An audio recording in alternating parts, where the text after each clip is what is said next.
나중에는 가만히 있어도 일이 들어오게 됩니다. 어느새 월급이 2배, 3배를 벌게 되는데 안녕하세요. 저는 5년차 프리랜서 디자이너 레블입니다. 최근에 경력이 짧아도 프리랜서 할 수 있을까요? 라는 질문을 받았는데요. 이 부분에 대해서 얘기해 보고자 합니다. 결론부터 얘기하면 가능하다입니다. 그럼 어떻게 하면 프리랜서로 살아갈 수 있는지 차근차근 말씀드리겠습니다.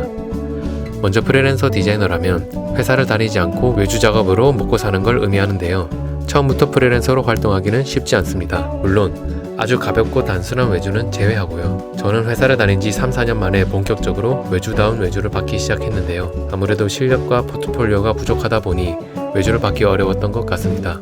회사 생활이 힘들어서 다른 데 신경 쓸 여유도 없었고요. 물론 처음부터 프리랜서로 시작하는 분들도 있습니다. 그들만의 노력과 상황이 있었겠죠. 제가 추천드리는 방법은 회사를 다니면서 디자인 업무 프로세스를 파악하고 여러가지 상황에 대처하는 능력을 키우고 디자인 작업 속도를 올리고 디자인 퀄리티를 올려서 누가 봐도 좋은 고퀄 포트폴리오를 만들고 난 뒤 프리랜서로 활동하는 것입니다. 왜냐하면 디자인을 맡길 때 신뢰가 중요합니다. 어떤 일이든 안 중요하겠냐마는 디자인은 더더욱 그렇습니다. 매번 다른 디자인을 해야 하기 때문이기도 하고 디자이너의 역량에 따라 결과물이 천차만별이니까요. 그래서 견적이 큰 프로젝트의 경우 결과물이 검증된 디자인 업체를 찾아갑니다. 하지만 업체의 경우 단가가 비쌉니다. 견적이 낮은 프로젝트의 경우 프리랜서 디자이너를 찾죠. 디자이너 입장에서는 회사에서 월급 받는 것보다 프리랜서로서의 수입이 쏠쏠하기 때문에 일이 성사되죠. 하지만 문제는 프리랜서의 경우 신뢰도가 낮습니다. 프리랜서는 아무래도 혼자 작업하기에 그 사람의 컨디션과 책임감이 중요하죠. 하지만 한 번도 일을 같이 안 해본 프리랜서는 포트폴리오를 보고 판단할 수밖에 없습니다.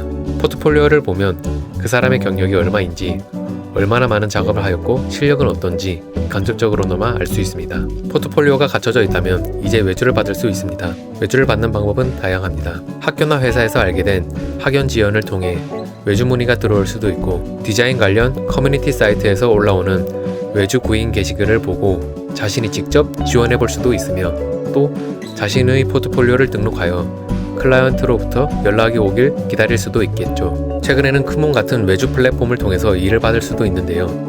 크몬 같은 경우 저도 여러 번 써보았지만 정말 편리하고 돈 떼어 먹힐 일도 없게끔 시스템이 잘 구축되어 있지만 크몬이 수수료로 가져가는 금액이 무려 20%에 달하기 때문에 지금은 전혀 사용하고 있지 않습니다.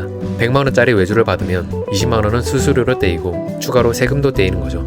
어떤 경로가 되었든 외주를 받아서 일을 성공적으로 진행하고 클라이언트를 만족시켜줬다면 계속해서 일을 맡기게 됩니다. 클라이언트 입장에서도 새로운 외주를 구하기는 위험 부담이 있기에 맡겼던 사람에게 맡기려고 하기 때문이죠. 그리고 클라이언트가 다른 클라이언트를 소개해주기도 합니다. 이때 대체 불가능한 어려운 기술력을 가지고 있거나 특유의 디자인 감성을 지닌 디자이너라면 더더욱 외주 문의가 많이 들어오겠죠.